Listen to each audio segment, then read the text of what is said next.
Excellent. Well, hello, everyone. Welcome to the second installment of the Spatial Insider webinar series that NextBillion hosts. This is our second one of 2022, and we're really excited to have everyone here.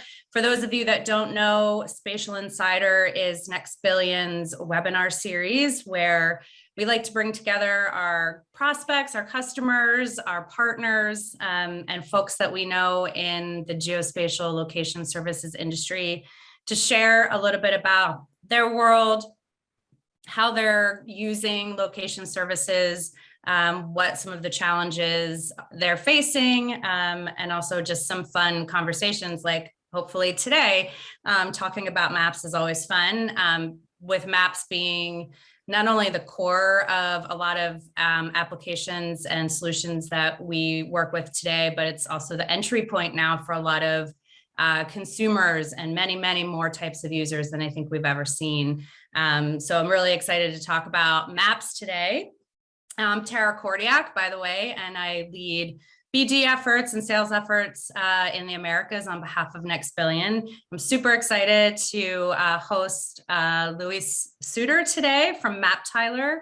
I'm going to just let Luis kind of talk about his background, why he fell in love with maps, what brought him to MapTiler, and share a little bit about what we're going to kind of talk about today. And then we'll just roll right into the conversation, which we're really looking forward to this being more conversational. And just as a heads up, over the last couple of weeks, Luis and I have been talking, and we tend to really dig in and go on, and we could probably talk all day. So we're going to watch the time carefully. And if we end up truncating any of the answers or discussion, please feel free to contact either myself or Luis to dig a little bit more deeply. We'll try to kind of get through all of our ideas and thoughts. So with that, I'm going to hand it over to Luis, and we'd love to hear a little bit about your background and what brought you to where we are today. Perfect. Well, thank you, Tara, for that great introduction. It's great to be here, and thank you also to everybody for attending. My name is Luis Suter. I run the contracts team here at MapTiler, as well as being a little bit of a jack of all trades, doing some international sales, and then also working on the business development side on strategic partnerships. For example, the partnership that we've struck up here with NextBillion, which has been really great to see grow. And what I kind of focus on within the company is helping customers find the suite of solutions, our solutions, or combination of our solutions with other solutions to their kind of unique mapping challenges. And that's something that I've really enjoyed, and I think meshes well also with NextBillion's approach of developing these custom stacks for customers, because like everything, or as the kind of general trend within the technology industry, things are getting more niche and more unique and more adapted to the specific needs of each customer, which is great, but it also presents a lot of challenges. So my background is actually in geography and GIS. I got a master's degree at the George Washington University in DC in geography. Was a great place to study, and then I worked there for a couple of years after that in management consulting for the US Postal Service. But I really always kind of wanted to go back to what I call my map nerd roots, and that kind of took me on this path back here to Switzerland, where I'm originally from, and where I was kind of drawn to join the MapTiler team, which is based here in Switzerland and in Brno in the Czech Republic, but is really kind of a remote native company, which has helped us a lot during these last couple of years. So we have, for example, an HR manager living the van life down in Australia, some people in France and Japan, and are really distributed. But I personally am here in Switzerland with a team, and from there interact with customers really all over the world. And so, yeah, I'm excited to be here and talk to you about MapTiler, what we do now, some kind of general trends within the mapping industry, responsibilities and challenges, and also kind of seeing what we can do to change the world a little bit by making mapping more accessible to a wider community of businesses, but also people. So I'll toss it back to Tara, and I'm looking forward to the conversation. Yeah, absolutely. And, you coming into MapTiler in this space, actually with a degree in geography and GIS, which is what I had as well.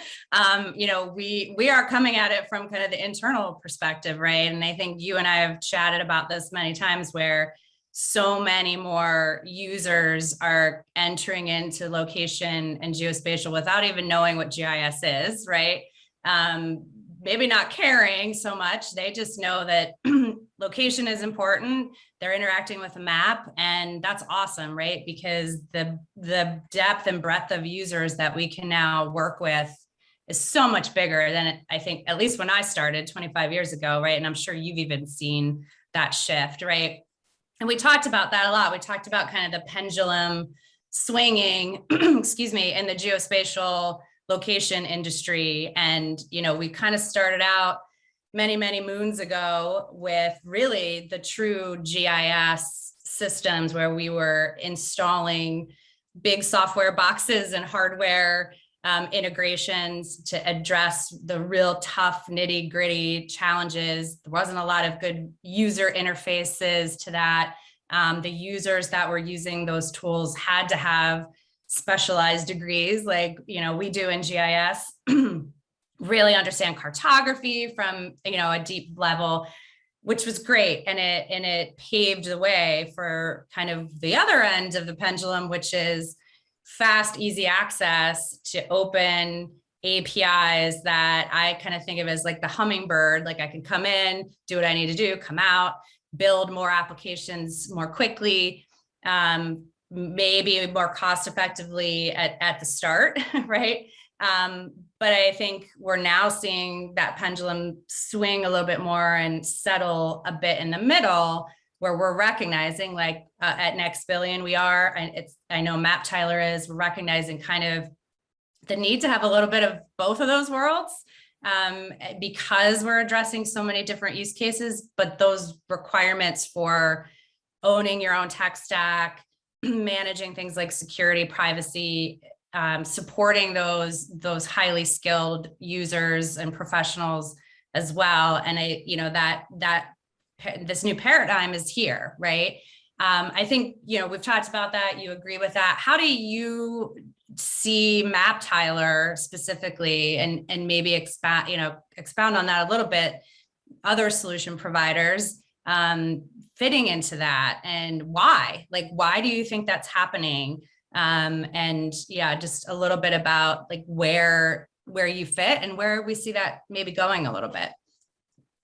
Yeah, I mean, I think that's a really interesting topic that we could probably talk about for hours. So we'll try to keep the responses pretty quick here. But I completely agree with you, Tara, that the geolocation industry in general has gone through a pretty steady but significant maturation over the past decade, I would say.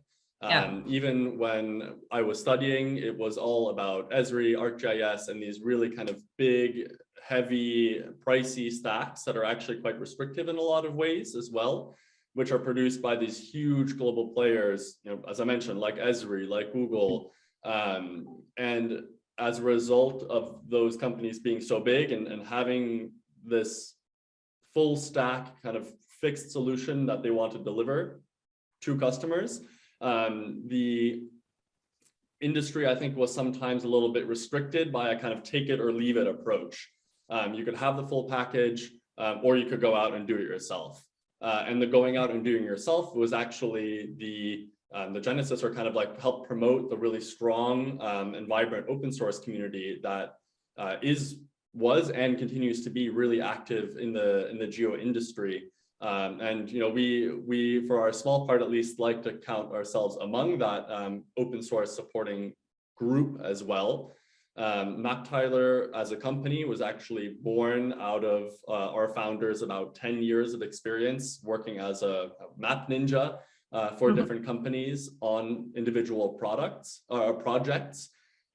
that used a lot of different open source components. And as a result, we developed a lot of open source components and also some proprietary in-house tools to meet those needs. And MapTiler as a company was now kind of born out of the continued support of those internal tools that we've now turned into a product to make available to a kind of wider group of people, while of course continuing to support the open source community, because we were kind of born of open source and we love open source, and everyone should use open source when they can.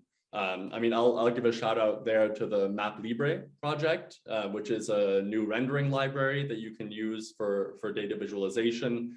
Completely open, completely awesome. Everyone should check it out and use it. But at the same time, for a lot of companies, the open source, and I like your analogy there, almost was kind of the pendulum swinging too far back to the other side, where they didn't want the really heavy, restrictive full stack solution, but they also don't want to do it all themselves. And so what MapTiler is trying to do is to kind of find and supply a healthy medium between those two ends of the spectrum, where we provide a full stack solution or a full stack suite of tools that our users can leverage, but they kind of retain the freedom to leverage parts of that stack when they need to, and integrate it with their own proprietary technologies or open source components that they want to use. And so I think really kind of flexibility and freedom is kind of our niche. And I think that actually fits in really well with what NextBillion tries to focus on, which is also having a couple products that you're focused on and letting customers kind of define how they want their map stack to look like. Would you say that's kind of accurate to what you do? Yeah. Oh, yeah. 100%. Yeah. 100%. And I think, you hit also on an interesting point where, the open source, which again, amazing, right? And also want to call out that those companies that paved the way years and years ago have allowed us to continue, right? And, put it out there that this is something that's useful across so many use cases. So, and that's still absolutely a requirement for some organizations. But the idea that, open source allows for a little bit more freedom in terms of quickly accessing and spinning up things, there's still a maintenance challenge, right? And the skills and the resources that go into maintaining and the care and feeding of applications and solutions built on that, right? So the support and all the things that go along with that. So again, this pendulum swinging and settling kind of gives us the best of both worlds. So why do you think people want to have control, right, of their map stack? Why thinking about things like branding, competitive edge, like how would you kind of state, the reasons why you think people are desiring that middle ground a bit, and that ability to own and customize and manage their map stack in a way that's a lot easier, right, than perhaps they can do with the larger commercial providers? Yeah, so I think at least in my experience, people appreciate the freedom of choice, and especially developers love the freedom to develop how they want to. They don't want to be told how to develop a product on the technical side, right? And then at the same time, product owners really appreciate suites of tools that are modular and kind of let them shape the product how they want. One of the, I wouldn't say complaints, but maybe one of the challenges that I think that those folks face with the larger full stack solutions is the kind of fact that it has everything you need, but it has everything you need in the way that it's been defined for you to use. Right, from their perspective, right? From their perspective, right? And the thing is that as the geo industry has matured and grown, it's really changed in terms of what kinds of actors are using those technologies. It's no longer just big enterprises and government agencies. You also have individual developers or even creatives that want to use maps and things like YouTube videos. You have small, medium enterprises that want to use maps in their own way. And then, of course, you also have a very, very active startup community who is finding new uses for geodata, coming up with new tools and all the rest. And all of those basically need to be supplied with some kind of base map to build their product off of, be it a store locator or a weather app or anything like that. They kind of need a basis to build off of. And that's where MapTiler is really trying to find its niche by trying to produce the best base maps on the market, making them easy to customize to your brand and kind of use case, and then also making them very, very flexible in how they're deployed, be it over cloud solutions, on-premise, or even offline in airplanes or what have you. And again, that kind of ties back into that flexibility and freedom while still maintaining the commercial support that is sometimes missing a little bit in a pure open source solution. Yeah, and I think too, I think we all recognize this in our space, and it's one of the reasons why I think NextBillion, not to plug us too much here because this is about you, but like we launched right before the pandemic hit, right? So I think we all recognize that over the last couple of years, which I can't believe it's been that long, the pivot that a lot of organizations, and I'm not just talking commercial organizations, but government agencies, nonprofits, NGOs had to make in order to, one, address the challenges from a health and policy perspective, businesses having to pivot to all of a sudden think about curbside delivery and on-demand delivery, and showcase, having a much better online presence and e-commerce presence, newspapers, media, leveraging maps to share information with the public.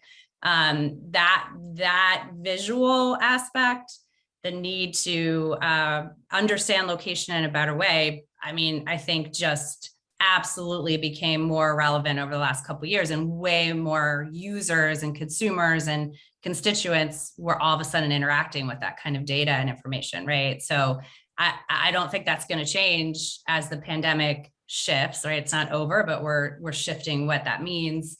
That's not going to go away, right? And I think that's also a great reason to think about having the ability to allow folks to spin up those custom creative maps and have the freedom and flexibility to respond quickly, right, to the changing world, right?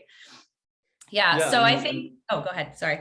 I was just going to say, kind of, we totally agree with that. And we actually view maps as kind of one of the new communication mediums, actually. Maps are almost the new web. They're a way for humans who are inherently visual creatures and visual beings to ingest and understand these large and complex data sets that play out across space and time. And there's, as you mentioned, there's more and more people getting into that area as well. So it's everything from the Air Force to YouTubers. And all of those different types of customers need different solutions and different approaches that are customized to them. You have small users who want to kind of start small and have a solution grow with them. You have your enterprise customers who want to fully control everything deployed on their own infrastructure, and being able to offer that flexibility and provide businesses and people as well, normal people, the ability to be the author of their own map, to make maps their way. That's a really kind of powerful tool that we want to bring to businesses, but also kind of democratize a little bit more. Yeah, exactly. Yeah. Well, let's, I wanted to mention too to folks, we are open to questions. We'll probably try to address them at the end, but if you have a burning question that you think is relevant to what we're chatting about, feel free to post that or comment, anything like that. We're open. I may not get to it right away. I have a hard time managing multiple screens, but we'll certainly take those into account. So Louis, let's shift gears a little bit. I have a couple questions that may prompt some interesting thought, a little subjective to start, a little philosophical to start. But I think it's important, right? Especially given what we just chatted about, the ubiquitous nature of location information and the use of maps across so many use cases. It begs the question of what responsibility do we have as not only technology providers, but those using our services to build solutions and applications? What's our role in kind of the social social impact of that, and our social responsibility making the ease of development and the ease of use, hey, repeat the word, so much easier, right? What do you think, we have to think about in terms of that? Yeah, I mean, I think the kind of common phrase that you might hear a lot, right, is that technology can be used for good or evil. At the risk of sounding kind of very Swiss and neutral here, I'll go ahead and say that good and bad is actually largely based on someone's worldview, and what is bad to one person might be not so bad to another person. Of course, there are important and really key universal baselines or definitions of good and bad, human rights, war crimes, and increasingly actually personal data privacy. But at the same time, as a technology provider, you have to be careful to not project your worldview onto somebody else, right? And that goes for real life as well. But when you're providing tools, that's kind of something that's important to keep in mind. So we kind of within the company view it as our role to definitely conduct due diligence and kind of ensure that our data and software aren't being used in things that you might kind of universally condemn as bad, war crimes, really kind of offensive weapon systems targeting civilians, if you're talking about the military side, data privacy, companies that are involved in kind of data privacy issues on the other side. But at the same time, it's a kind of a gray line, and it's kind of hard for a technology company to go in and tell a user your use case is bad. So we kind of try to keep an open mind while making sure that we uphold and maintain the kind of universal moral standards that we probably should all be held to. Hopefully, the real fact of the matter is that maps are a really kind of powerful tool because they're visual representations of the world, and humans have a kind of a tendency to think that once something is written down, if it's on paper or digital paper, whatever may be, that once it's recorded like that it kind of is the truth or is a truth, at least. And maps were, for a large part of history, were a tool of power for governments and for more recently big business, right? And what we kind of want to bring about now is to bring that power into the hands of more people, smaller businesses, NGOs, just individuals who otherwise maybe wouldn't have had the power to see their worldview also on a map and real in that sense, right? And being able to offer a competing worldview to maybe some more of the traditional players there in the geo space. Right. And we talked about that, maps sometimes can be a lie, right? A little bit, because again, it's my perspective versus yours, and I only know my truth, right? But again, the beauty of what you're doing and, what we're doing and the way we think is, making sure again that the maps that you're building are based on your perspective, your business operations, the way you're thinking and feeling, and not taking somebody else's perspective into the mix. And that's, it's definitely a challenge, right?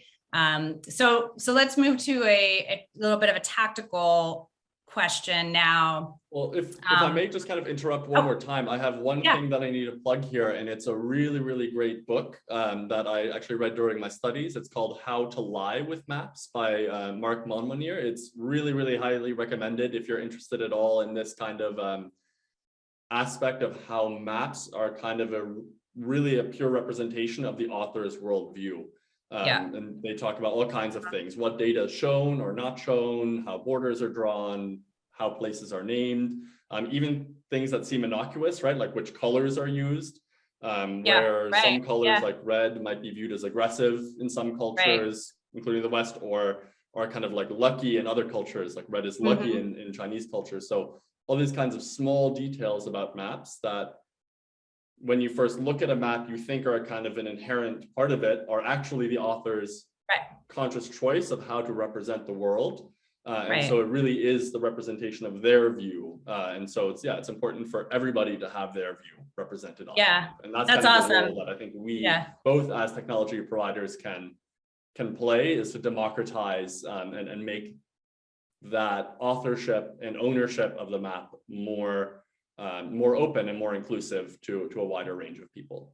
Yeah, that's great. Thanks for the recommendation. And I think about my, my cartography classes in college, and so many of the map making tools and features have carried over from the very early days of map making. And why shouldn't we question that a little bit, right? Like, I think that's a really interesting subject to kind of think about.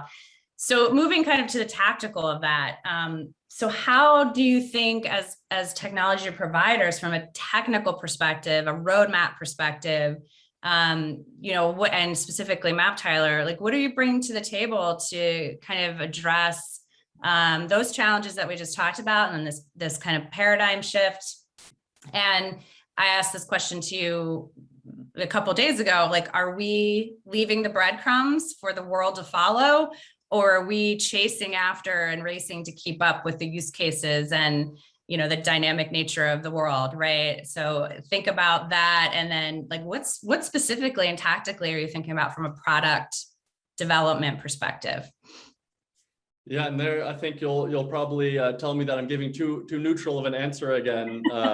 But I think it's kind of a mixture of both, right? We can both lead the way and listen to our users and our customers and kind of agilely develop further based on that feedback. And that's something that I think is actually really important, and is kind of a benefit or a characteristic that smaller companies have, that sometimes gets lost when you mature into a larger company. But it's actually a really important thing to keep hold of, to remember that you're developing a product or something that you want people to use. And so it should be easy to use, and it should be fun to use, and it should kind of serve a purpose and make people happy to use it, at least.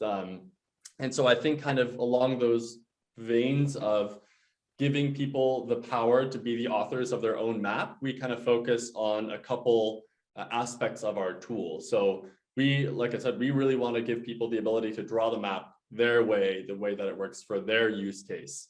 And I can kind of pull up a visual example here, actually, of what I mean. Show is always better than tell, right? Yeah, that's great. Well, we are talking about maps, so. So I'll go ahead and share this. Are you seeing the screen now with these two slides? Yep. Yeah, so kind of here, what you'll see is like your typical map view. I mean, this is pulled up just from my Google Maps preview. It's from downtown Zurich, and it kind of shows you the standard map view, right? And that was kind of the old approach. The old approach was a big company. They make a map. They say, here's my map. Use it if you want. Otherwise, you're a little bit out of luck. Yeah.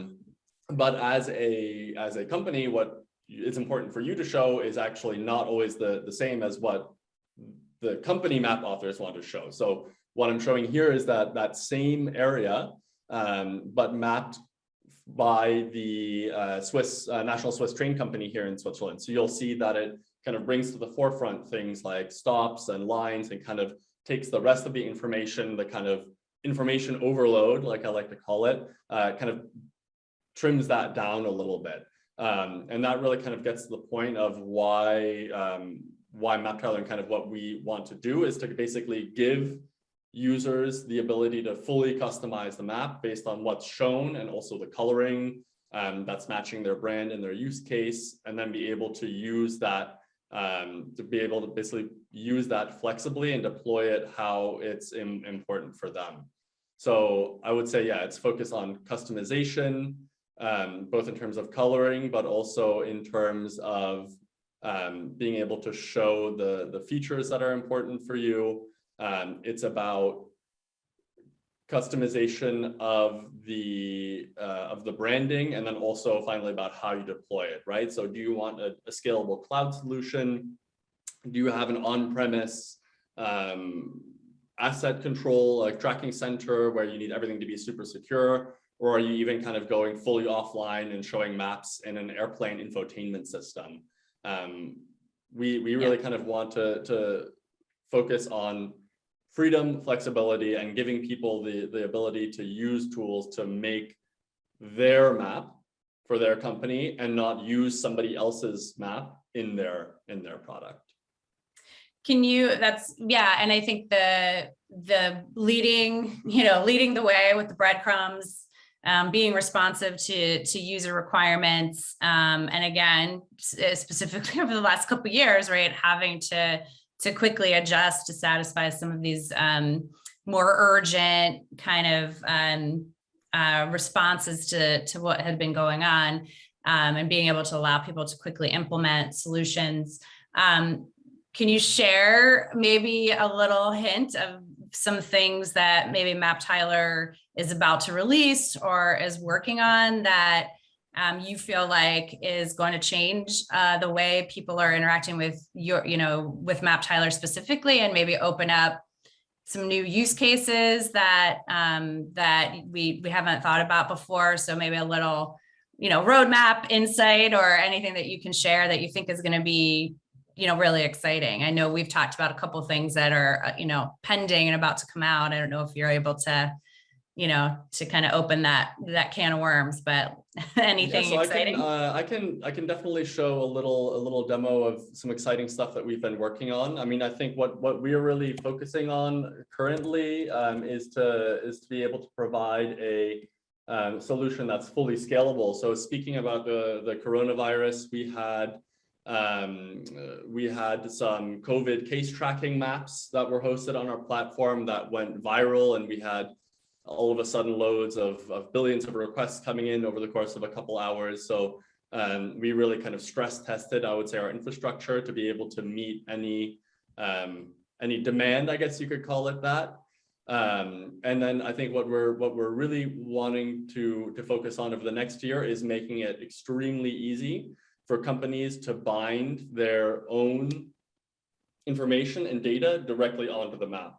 So no longer having it be a base map and then your company information, like your outdoor trails and campsites, for example, laid on top of that, but having those actually be part of the base map itself, which kind of just leads to a more holistic and kind of integrated experience. And that can go anywhere from, like I said, vector data, so trails, hotel locations, cadastre maps for real estate developers, all the way to these kind of really big analytical data sets like weather forecasts and climate models. So I'll share one more screen here of something that we've been quite excited to show. Let me just get it up and running really quick and pulled out. Great.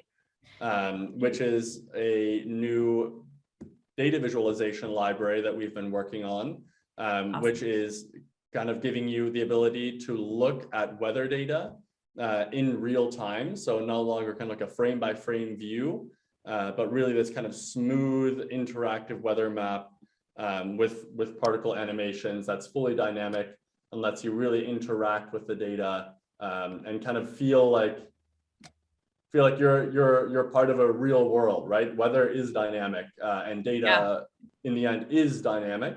We kind of have a tendency to look at it in a frame by frame perspective, but that's something that we're trying to change. So this is a technology that we're quite excited about bringing to more customers as well. Yeah, that's awesome. And I know I put you on the spot there to kind of dig into that a bit, but that's an awesome visual.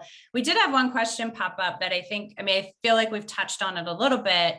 But again, maybe getting to those specifics, maybe around product or licensing. The question is, what is the advantage specifically maybe that MapTiler has that enables you to offer that ability to customize while some of the other providers can't? Is there, and I know the answer, but I'm going to prompt it a little bit, is there a technical kind of behind the scenes activity, infrastructure? Is it a licensing model that's super flexible? Is it a pricing model that's super flexible? Is it a combination of all three? I think it's a kind of a combination of all three, as you would say. I think that the largest players, so if you're looking at people like Apple and Google, they kind of have their usually their own maybe commitments to what is shown on the map, perhaps in terms of advertisements that are targeted to you, or businesses that pay for them to be listed higher up on the map, so that if you search for a restaurant, you know, the restaurant that pays to be listed is shown. Right. So definitely some of the large providers have those kinds of challenges. Of course, they also have a lot more resources to develop that kind of stuff, but they kind of have a different focus. They have their map Right. that they provide for you to use. Some other of our competitors also offer customizable maps, but they are typically much less flexible in terms of how they're deployed, as well as being more expensive. I mean, for a lot of our customers, especially the smaller ones that are starting out and are trying to innovate and find new uses for maps, they don't have Unlimited 6-7 figures to throw down Yeah. on a map solution. You know, they want to start with something and then have that grow with them. And so that's really kind of the niche that we're trying to hit. We want to make it as easy as possible to customize the map, as easy as possible to integrate, but not price out the little guy, if that makes sense. Right. And the little, kind of yeah. Go ahead. Oh, sorry. I was saying the little guys or gals, or have limited resources as well, not just from a money perspective, but from a human resource perspective, and perhaps a skill perspective, infrastructure,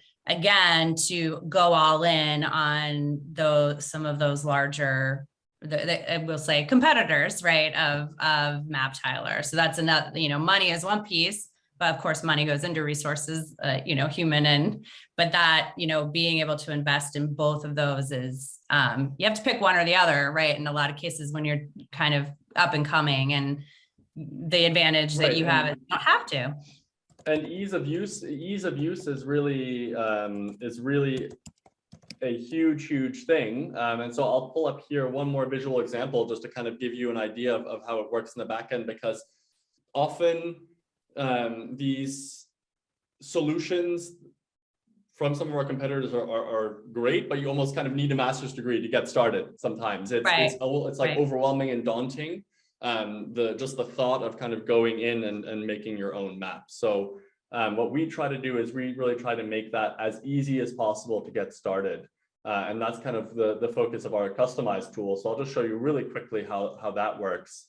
Where you can go in, you can choose from a variety of presets from our big list of map styles. I'll go here with the street style, or the basic style. It's kind of the easiest one to use. You can get your dark mode, which is super popular.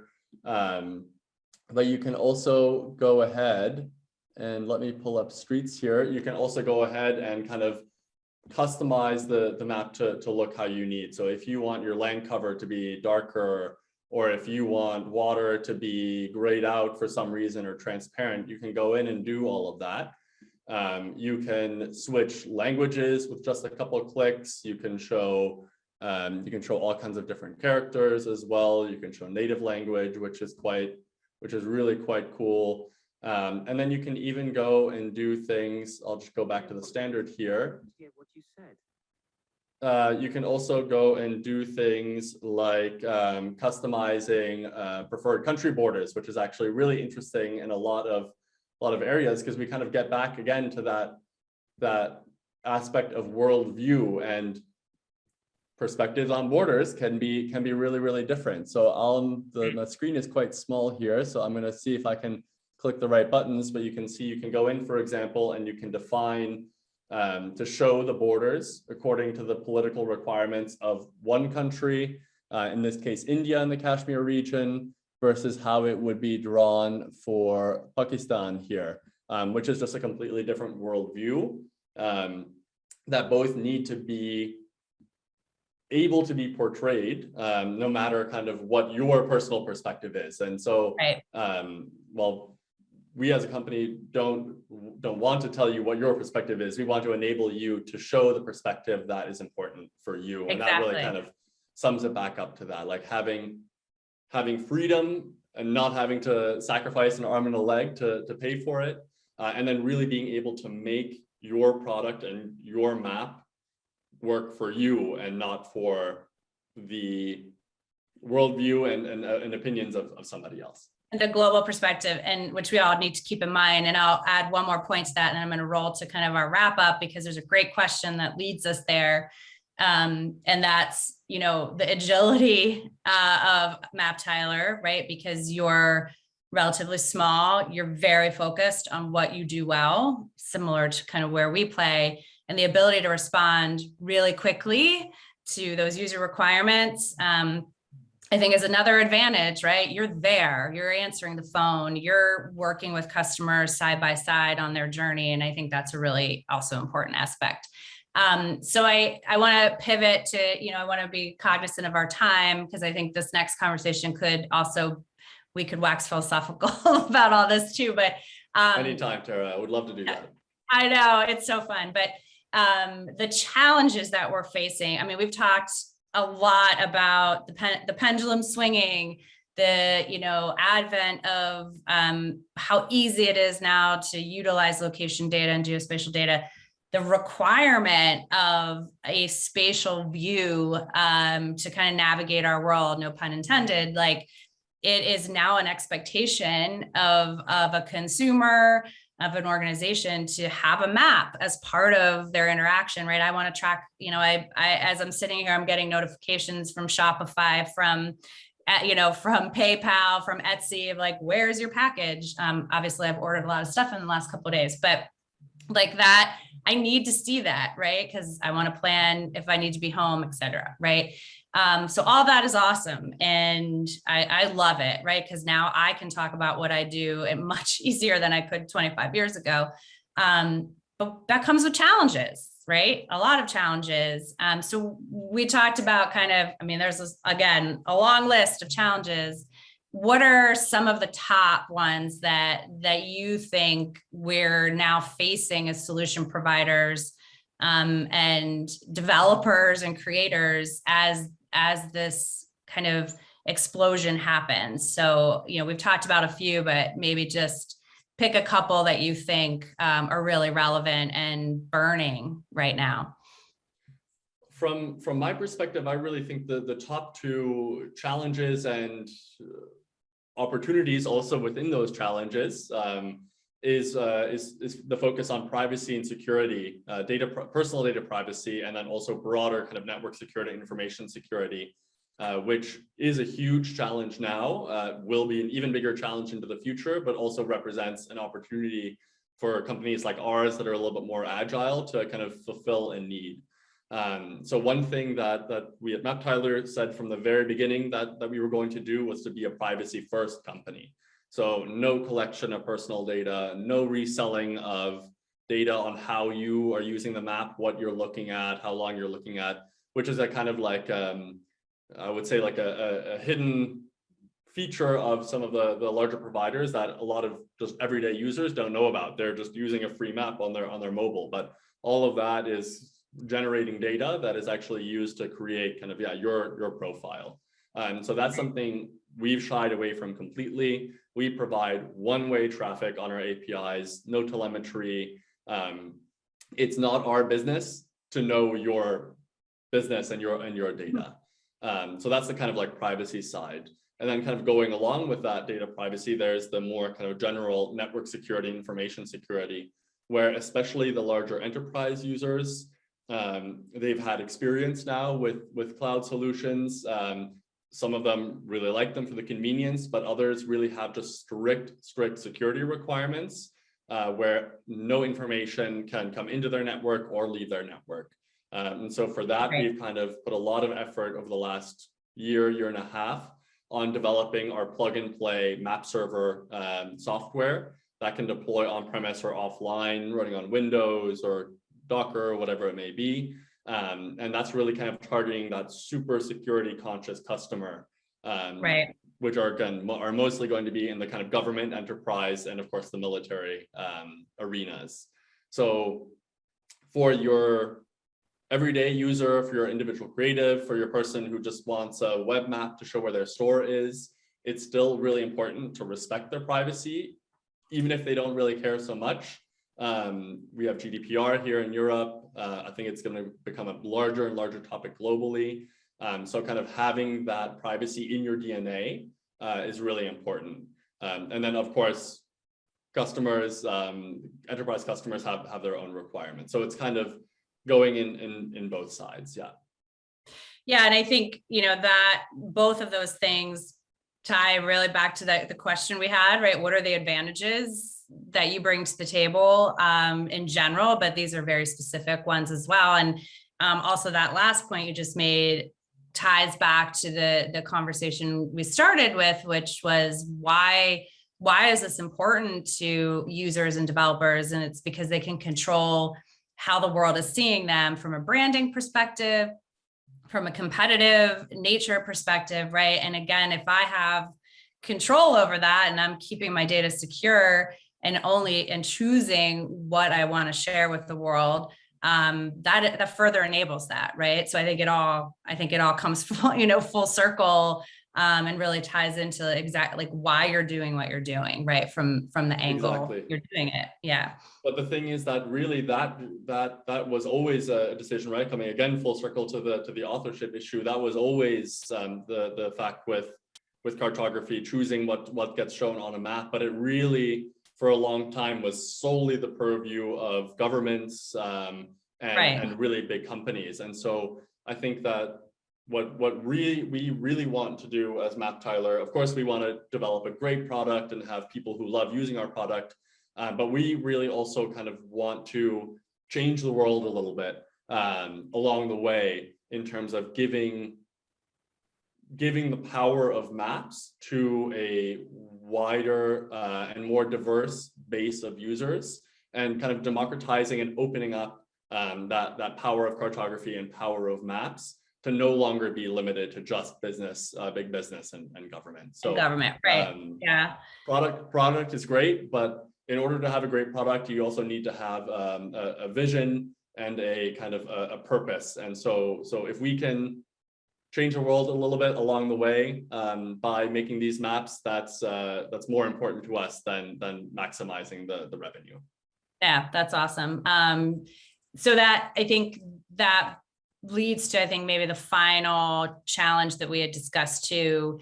Again, it's amazing that so many solutions and applications and different types of users are using data and seeing it on a regular basis, but that also leads to information overload, right? And how do we help people make sense of what they're seeing? And we also know there's different truths, right? Again, on all different sides. So I think we talked about that's going to be a challenge going forward too, right? Like, how do we distill and help people distill what's relevant and what's important? And there's a theme there, right? Giving people control of that. But would you agree that's another challenge? It's good and bad, right? That we have so much information at our fingertips. I 100% agree. I read a statistic somewhere that nowadays over 90% of information and data that's generated has some kind of geo component, some kind of spatial location component. And that opens up a world of possibilities in terms of doing big data analysis on things like mobility and behaviors, asset locations in real time, tracking your containers, what have you. But you also need the tools to make sense of that data. And then, of course, the base map to give some context to that data as well. So exactly. Yeah. Dealing with that big data in a way that is accessible and doesn't overwhelm people, I think is going to be a big challenge, but also a big opportunity moving forward. And that is also something that we're planning to focus on in the next year. As I mentioned before, is kind of continuing to grow our development team as well, to come up with some new solutions and to continue improving the solutions that we already have for tightly integrating big data sets, proprietary business, big business data sets into the map more efficiently and more cleanly. Yeah, and that's great, because there was a question about the plans to add new features, right, to your platform, and you just spoke about one or two or three, however many tools, more analytical tools, more ability to kind of control that data, understand that data. And you touched on a couple, things that you're really excited about. So I think we've covered that a bit. And of course, I'm sure you're more than happy to. There's always more. I mean, there's always more, right? Plug. We're working and are really excited about a new customized tool. So the revamp of the customized tool I demonstrated before, version 2.0 should be coming out in the next few months. We're super excited about that. And then on the weather side, we're also continuing to develop there, potentially doing some ability to select regions and then graphically display changes of the actual data values across time within that selected area. We're hiring as well. So if there's any web developers, shader developers, React developers out there, definitely check out our website. We have open positions and would love to hear from love to see your applications as well, to see if we could develop something really cool together. Yeah, that's awesome. And there were a couple questions about, some specifics. One was around getting the SBB's maps of the Zurich station integrated with your map. So maybe a little bit of technical and relationship there. And then somebody had a question about coverage, specifically in Malaysia, but maybe, you could speak to a broader sense of your coverage in terms of data and use, the ability to use your platform in different regions of the world. So maybe quickly touch on those two, and then we're getting close on time. So I just want to, do a quick wrap, but those are very specific and Yeah, so with SBB, there we're actually looking at a couple different pilot projects. Some of the areas that we're moving into potentially ourselves or with partners or in combination would be things like indoor mapping, as well as kind of improved 3D modeling of the buildings as well. So no promises yet, but there might be some really cool improvements to see there over the next year or two. Then on the coverage side, that's really something that we continue to work on continuously.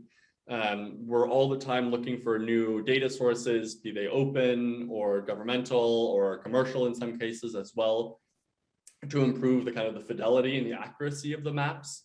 And then of course, with the satellite imagery, that is quite a challenging topic, but it's something that we're keen to continue improving as well. We did just launch our new global medium resolution data set, which is really beautiful, cloudless. It looks primo. Just check it out online. Yeah. That's available over cloud or for self-hosting as well, with a manageable data size, so only around 500 gigs. Super proud of that one. In terms of high resolution coverage, that's something where we're, as I said, continuously looking for new data sources, aerial imagery.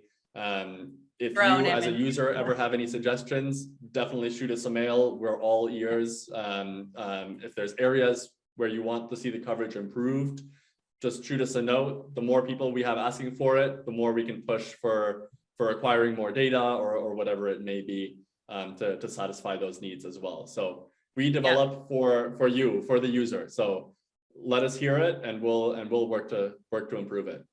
Awesome. Well, we're getting close to time, so I just wanted to wrap. And I think you touched on a few of these, but the kind of what's next for you, right? And for MapTiler, and I think you talked about product roadmap a bit, but just maybe one closing statement of the future of MapTiler, and I think it's looking pretty good, but if you had to say the one vision and one dream for MapTiler for this year, what would it be? One vision, one dream. I mean, that's a challenge. That's maybe the most challenging question from today. Yeah, there you go. Much stuff that we want to do, but what do you want to be when you grow up? Independent. We're bootstrapped still, actually, so that presents challenges, but it's also really cool because we can be completely flexible and kind of work on what we want and what our users and customers are telling us that they want to see. I think over the next year, we're going to try to expand some of our regional partnerships as well. So breaking more into the markets in Southeast Asia, expanding specifically in Asia as well, and Latin America. And of course, along with that comes improving the quality of the data sets that we have, that we leverage and make available to users of those regions. So I think, by the end of the year, we want to have the best base maps on the market, and we want to revamp our product to make it even easier to use for developers, but also for kind of everyday users, so that it's a snap of the fingers to make maps your way. Yeah, awesome. Oh, way to close on the title of the of the webinar. You got to do awesome. it, right? I mean, come on. Got to do it. Yeah. Well, Louis, thank you so much for joining. Thanks everybody for the questions and for listening. I hope it was fun for me. So I love talking about this stuff. So I really appreciate everyone's attention. Closing last statement, Louis, how can people find you if they want to get in touch? What email address? Check out our website, MapTiler.com. You can there kind of find my personal contact details as well. For general inquiries, just email info at MapTiler.com, and probably myself or one of my close colleagues will get back in touch with you personally. We're excited to hear from you. We're excited potentially for the next webinar and to keep talking to Tara. I love our conversation. So I have to say, already looking forward to the next one. And if anybody has questions or wants to chat, set up a meeting, just drop us a mail or use the contact form on our website, and we'll definitely get in touch with you. Yeah, that's awesome. And we had talked about maybe next time doing more of a workshop and, allowing people to kind of play around with things. So that'll be a lot of fun. So, all right, well, we are exactly at time. Imagine that. We did really well, Louis. So again, appreciate everyone's attention. Have a good night wherever you are. Have a good day wherever you are. And we will speak to you soon. Yeah, thank you again. Thanks, everybody. Thanks for attending. Have a great day. Huh? Bye. See ya. Bye.